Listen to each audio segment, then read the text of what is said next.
షోలు చేస్తూ సినిమాలు చేయడం చాలా కష్టమైపోయేది. అగ్రిమెంట్ కూడా ఉంటది. అందుకే ఆయన ఛానల్కి గుడ్ బై చెప్పేశారు. అవకాశాలు వచ్చిన సమయంలో వాటిని వాడుకోవాలి. అదే చేశాడు బిత్తిరి సత్తి.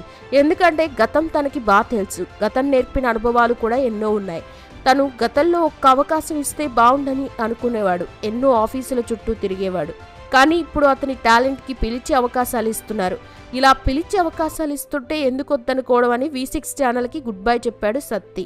ఇలా సినిమాలు, షోలు వరుసగా యాంకరింగ్ చేస్తూ పలు షోలతో సందడి చేశాడు. ముఖ్యంగా సీమ శాస్త్రి చిత్రంలో చిన్న పాత్ర వేసి టాలీవుడ్ సినీ ఇండస్ట్రీలోకి ఎంట్రీ ఇచ్చాడు బిత్తిరి సత్తి. రుద్రమదేవి సినిమాలో సామంతరాజు పాత్రని అల్లు అర్జున్ ఇప్పించడంతో అందులో కూడా నటించాడు. ఆ తర్వాత వరుసగా పేపర్ బాయ్, గౌతమ్ నందా, నేనే రాజు నేనే మంత్రి, Gulf, Naa Nuvve, Winner, Raja the Great, Sita, బ్రోచేవారెవరులో చేయగా తుపాకీ రాముడు మూవీలో హీరోగా చేశాడు. కోతల రాయుడు ఇలాంటి ఎన్నో